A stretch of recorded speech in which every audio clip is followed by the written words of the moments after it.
गच्छा चायन गच्छा लइका के पापा से गाड़ी गच्छा चायन गच्छा लड़का के पापा से अगुआन देने दिया अपना गुमान से अगुआन देने दिया अपना गुमान से मारल जइबो अगुआ गरियाबल जइबो अगुआ मारल जइबो अगुआ गरियाबल जइबो अगुआ दौद नगर बाजार में घोलटावल जइबो अगुआ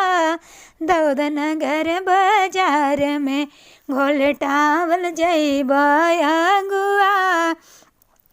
बर्तन गच्छा गाड़ी गच्छा दूल्हा के भैया से गाड़ी गच्छा अंगूठी गच्छा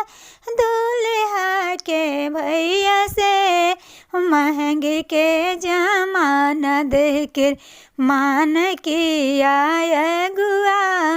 महंगे के जमाना देख कर मान किया अगुआ मारल जइब अगुआ गरियाबल जइब अगुआ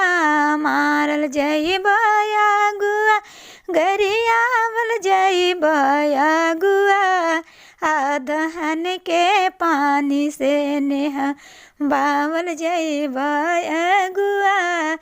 आदहन के पानी से नेहा बावल जइब अगुआ बर्तन गच्छा फिर जगह चलाइका के भैया से बर्तन गच्छा कूलर गच्छा लाइका के भैया से अगुआ साला मान किया अपना गुमान से अगुआ साला मान किया अपना गुमान से मारल जइबो अगुआ गरियाबल जइबो अगुआ मारल जइबो अगुआ गरियाबल जइबो अगुआ दिलावरपुर के रोड पर सुतावल जइबो अगुआ दौद नगर बजरिया में घिसियावल जइबो अगुआ पैसा गच्छा बर्तन गच्छा दूल्हा के भैया से अगुआ साला मान किया